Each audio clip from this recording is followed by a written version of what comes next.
Hi friends, എല്ലാവർക്കും ചാനലിലേക്ക് സ്വാഗതം. അപ്പോൾ നമുക്ക് ഇന്ന് പ്രൊവിഷൻ റിസർവ് എന്താണെന്ന് നോക്കാം. കുറച്ച് ഡീറ്റെയിൽഡ് ആയിട്ട് തന്നെ പഠിക്കാം. ടൈപ്പ് ഓഫ് റിസർവും പ്രൊവിഷൻ റിസർവും തമ്മിലുള്ള ഡിഫറൻസ് നോക്കാം. ഓക്കെ, ക്ലാസ്സിലേക്ക് പോകാം. എന്താണ് പ്രൊവിഷൻ എന്ന് നോക്കാം. ഭാവിയിൽ ഉണ്ടാകും എന്ന് ഉറപ്പുള്ള ഒരു ലയബിലിറ്റി മീറ്റ് ചെയ്യാൻ വേണ്ടിയിട്ട് പ്രോഫിറ്റിൽ നിന്നും മാറ്റിവെക്കുന്ന തുകയാണ് പ്രൊവിഷൻ എന്ന് പറയുന്നത്.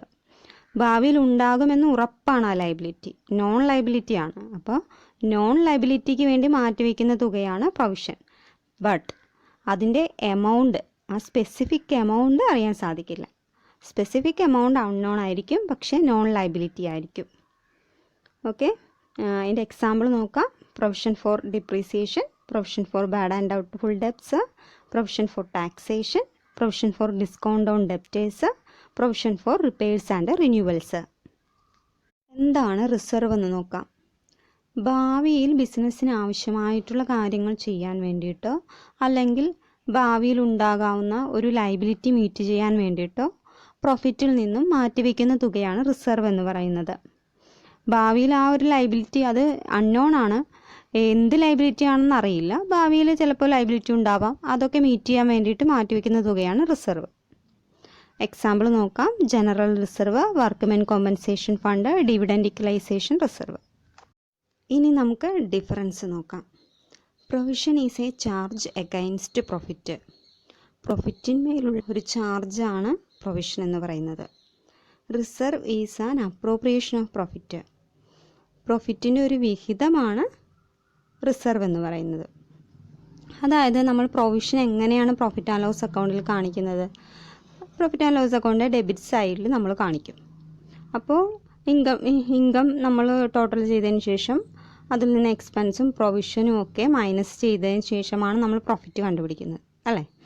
എന്നാൽ റിസർവ് അങ്ങനെയല്ല. നമ്മൾ പ്രോഫിറ്റ് കണ്ടുപിടിച്ചതിന് ശേഷം മതിയായ പ്രോഫിറ്റ് ഉണ്ടെങ്കിൽ അതിൽ നിന്നും ഒരു എമൗണ്ട് മാറ്റിവെക്കും, റിസർവായിട്ട് മാറ്റിവെക്കും. പ്രോഫിറ്റ് കണ്ടുപിടിച്ചതിന് ശേഷം മതിയായ പ്രോഫിറ്റ് ഉണ്ടെങ്കിൽ മാറ്റിവെക്കുന്നതാണ് റിസർവ്. എന്നാൽ പ്രൊവിഷൻ എന്ന് പറയുന്നത് പ്രോഫിറ്റ് കണ്ടുപിടിക്കുന്നതിന് മുമ്പാണ് നമ്മൾ പ്രൊവിഷൻ, അത് മസ്റ്റായിട്ട് നമ്മൾ പ്രൊവിഷൻ കാണിക്കുകയും ചെയ്യും. പ്രോഫിറ്റ് ആൻഡ് ലോസ് അക്കൗണ്ടിൽ നമ്മൾ ഡെബിറ്റ് സൈഡിൽ പ്രൊവിഷൻ കാണിച്ചതിന് ശേഷമാണ് നമ്മൾ പ്രോഫിറ്റ് കണ്ടുപിടിക്കുന്നത്. അപ്പോൾ പ്രോഫിറ്റ് കുറയും, അല്ലേ? അതുകൊണ്ടാണ് provision is a charge against profit എന്ന് പറയുന്നത്. അടുത്ത നോക്കാം. Provision is A kept four non liability. നേരത്തെ പറഞ്ഞതാണ്, ഭാവിയിൽ ഉണ്ടാകും എന്ന് ഉറപ്പുള്ള ഒരു ലയബിലിറ്റി മീറ്റ് ചെയ്യാൻ വേണ്ടിയിട്ടാണ് നമ്മൾ പ്രൊവിഷൻ കീപ്പ് ചെയ്യുന്നത്. The amount maintained for unknown liability. റിസർവോ ഭാവിയിൽ ഉണ്ടാകുന്ന ലയബിലിറ്റി, ലോസ് അല്ലെങ്കിൽ ബിസിനസ്സിന് ആവശ്യമായ മറ്റെന്തെങ്കിലും അത്യാവശ്യമായ കാര്യങ്ങളെല്ലാം ഒക്കെ വേണ്ടി യൂസ് ചെയ്യാൻ വേണ്ടിയിട്ടാണ് നമ്മൾ റിസർവ് കരുതുന്നത്, അല്ലേ? It reduces taxable profit. നേരത്തെ പറയുന്ന പോലെ തന്നെ നമ്മൾ പ്രോഫിറ്റ് കണ്ടുപിടിക്കുന്നതിന് മുമ്പാണ് പ്രൊവിഷൻ നമ്മൾ പ്രോഫിറ്റ് ആൻഡ് ലോസ് അക്കൗണ്ടിൽ കാണിക്കുമെന്ന് പറഞ്ഞു. അതുകൊണ്ട് തന്നെ ഇത് പ്രോഫിറ്റിനെ കുറയ്ക്കും, അല്ലേ? അപ്പോൾ it reduces a taxable profit. എന്നാൽ റിസർവും ടാക്സബിൾ പ്രോഫിറ്റുമായിട്ട് ഒരു ബന്ധവുമില്ല. It has no effect on taxable profit. Taxable പ്രോഫിറ്റിനെ എഫക്റ്റ് ചെയ്യത്തില്ല. ഇനി ബാലൻസ് ഷീറ്റിൽ എങ്ങനെയാണ് പ്രൊവിഷൻ കാണിക്കുന്നത് നോക്കാം. അസറ്റ് ആണെങ്കിൽ ബാലൻസ് ഷീറ്റിലെ ആ അസറ്റിൽ നിന്നും പ്രൊവിഷൻ കുറച്ച് കാണിക്കും. അതായത് ഇപ്പോൾ പ്രൊവിഷൻ ഫോർ ഡൗട്ട്ഫുൾ ഡെബ്റ്റ്സ് എടുത്തു കഴിഞ്ഞാൽ അത് നമ്മൾ ബാലൻസ് ഷീറ്റിൽ എങ്ങനെ കാണിക്കും? സൺട്രി ഡെപ്റ്റേഴ്സിൽ നിന്ന് മൈനസ് ചെയ്തിട്ട് കാണിക്കും. എന്നാൽ ലയബിലിറ്റി ആണെങ്കിൽ, പ്രൊവിഷൻ ലയബിലിറ്റിയാണ് കാണിക്കുന്നതെങ്കിൽ, എക്സാമ്പിൾ ഇപ്പോൾ പ്രൊവിഷൻ ഫോർ ടാക്സേഷൻ അങ്ങനെയൊക്കെ ആണെങ്കിൽ നേരെ പോയിട്ട് ലയബിലിറ്റി സൈഡിൽ കാണിക്കുക ചെയ്യുന്ന ബാലൻസ് ഷീറ്റിൻ്റെ. ഓക്കെ, റിസർവ് ആണെങ്കിൽ ലയബിലിറ്റി സൈഡിൽ കാണിക്കും ബാലൻസ് ഷീറ്റിൻ്റെ. It cannot be used for dividend distribution. Provision dividend ഡിസ്ട്രിബ്യൂഷന് യൂസ് ചെയ്യില്ല. റിസർവ് ആണെങ്കിലോ ഡിവിഡൻഡ് ഡിസ്ട്രിബ്യൂഷന് യൂസ് ചെയ്യും. അതുപോലെ തന്നെ പ്രൊവിഷൻ കറക്റ്റായിട്ട് പ്രോഫിറ്റ് ആൻഡ് ലോസ് അക്കൗണ്ടിൽ കാണിച്ചാൽ മാത്രമേ നമ്മളുടെ ട്രൂ പ്രോഫിറ്റ് ഓർ ലോസ് കണ്ടുപിടിക്കാൻ സാധിക്കത്തുള്ളൂ. Creation of provision is necessary to ascertain true and fair profit or loss. Reserve ആണെങ്കിലോ റിസർവ് പ്രോഫിറ്റ് ഇല്ലെങ്കിൽ ക്രിയേറ്റ് ചെയ്യാൻ സാധിക്കില്ല. Reserves cannot be created unless there are profit. Okay. General reserve ഒരു പ്രത്യേക ആവശ്യത്തിന് വേണ്ടിയിട്ട് മാത്രം ക്രിയേറ്റ് ചെയ്ത റിസർവ് അല്ല ജനറൽ റിസർവ്.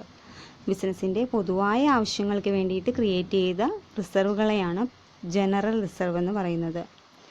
മാനേജ്മെൻറ്റിന് ഇത് ഏത് ആവശ്യത്തിന് ഉപയോഗിക്കാം എന്നുള്ളത് കൊണ്ട് തന്നെ ഇതിനെ ഫ്രീ റിസർവ് എന്നും അറിയപ്പെടുന്നു. അപ്പോൾ ജനറൽ റിസർവ് ഒരു പ്രത്യേക പർപ്പസിന് വേണ്ടിയിട്ട് മാത്രം ക്രിയേറ്റ് ചെയ്തിട്ടുള്ള അല്ല, ബിസിനസ്സിൻ്റെ പൊതുവായ ആവശ്യങ്ങൾക്ക് യൂട്ടിലൈസ് ചെയ്യാൻ വേണ്ടിയിട്ട് ക്രിയേറ്റ് ചെയ്ത റിസർവാണ് ജനറൽ റിസർവ് എന്ന് പറയുന്നത്. Specific reserve. Specific reserve is the reserve which is created for some specific purpose and can be utilised only for that purpose. ഒരു പ്രത്യേക പർപ്പസിന് വേണ്ടിയിട്ട് ക്രിയേറ്റ് ചെയ്ത റിസർവാണ് സ്പെസിഫിക് റിസർവ്. ഇത് ആ പർപ്പസിന് വേണ്ടിയിട്ട് മാത്രമേ യൂട്ടിലൈസ് ചെയ്യാൻ സാധിക്കൂ. ഉദാഹരണത്തിന് dividend equalisation reserve, workmen compensation fund, investment fluctuation fund, debenture redemption reserve. Secret reserve അല്ലെങ്കിൽ hidden reserve. Secret reserve is a reserve which generally does not appear in the balance sheet. Balance ഷീറ്റിൽ കാണിക്കാത്ത റിസർവുകളാണ് secret reserve അല്ലെങ്കിൽ hidden reserve. Secret reserve is created by increasing the liabilities and decreasing the value of assets.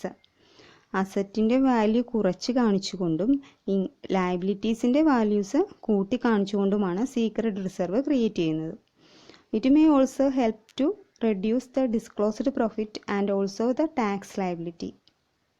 Secret റിസർവുകൾ create ചെയ്യുമ്പോൾ പ്രോഫിറ്റിനെ കുറച്ച് കാണിക്കാൻ സാധിക്കും, അതുപോലെ തന്നെ ടാക്സ് ലയബിലിറ്റി കുറയുകയും ചെയ്യും. Reserve are also classified as revenue reserve and capital reserve according to the nature of profit. പ്രോഫിറ്റിൻ്റെ നാച്ചർ അനുസരിച്ചിട്ട് റിസർവുകളെ റവന്യൂ റിസർവ് എന്നും ക്യാപിറ്റൽ റിസർവ് എന്നും തരംതിരിച്ചിരിക്കുന്നു. റവന്യൂ റിസർവ് ഒരു ബിസിനസ്സിൻ്റെ സാധാരണ പ്രവർത്തനങ്ങളിൽ നിന്ന് ലഭിക്കുന്ന ലാഭത്തിൽ നിന്നും ക്രിയേറ്റ് ചെയ്യപ്പെടുന്നതാണ് റവന്യൂ റിസർവ്. ഈ റവന്യൂ റിസർവ് ഡിവിഡൻഡിൻ്റെ ഡിസ്ട്രിബ്യൂഷനായിട്ട് യൂട്ടിലൈസ് ചെയ്യാവുന്നതുമാണ്. ക്യാപിറ്റൽ റിസർവ് എന്ന് പറയുന്നത് ക്യാപിറ്റൽ പ്രോഫിറ്റിൽ നിന്നും ക്രിയേറ്റ് ചെയ്യപ്പെടുന്നതാണ്. നോർമൽ ഓപ്പറേറ്റിംഗ് ആക്ടിവിറ്റീസിൽ നിന്നും ക്രിയേറ്റ് ചെയ്യപ്പെടുന്നതല്ല, ക്യാപിറ്റൽ പ്രോഫിറ്റിൽ നിന്നും ക്രിയേറ്റ് ചെയ്യപ്പെടുന്നതാണ്. മാത്രമല്ല ഇത് ഡിവിഡൻഡിൻ്റെ ഡിസ്ട്രിബ്യൂഷന് വേണ്ടിയിട്ട് യൂട്ടിലൈസ് ചെയ്യാൻ സാധിക്കുകയില്ല. ക്യാപിറ്റൽ റിസർവ് പിന്നെ ക്യാപിറ്റൽ ലോസ് റൈറ്റ് ഓഫ് ചെയ്യാൻ യൂസ് ചെയ്യാവുന്നതാണ്. മാത്രമല്ല കമ്പനിയുടെ ബോണസ് ഷെയർസ് ഇഷ്യൂ ചെയ്യാനും ക്യാപിറ്റൽ റിസർവ് യൂട്ടിലൈസ് ചെയ്യാൻ സാധിക്കും. അപ്പോൾ റവന്യൂ റിസർവ് എന്ന് പറയുന്നത് റവന്യൂ പ്രോഫിറ്റിൽ നിന്നും ക്രിയേറ്റ് ചെയ്യപ്പെടുന്നതാണ്. ക്യാപിറ്റൽ റിസർവ് ക്യാപിറ്റൽ പ്രോഫിറ്റിൽ നിന്നും ക്രിയേറ്റ് ചെയ്യുന്നതാണ്.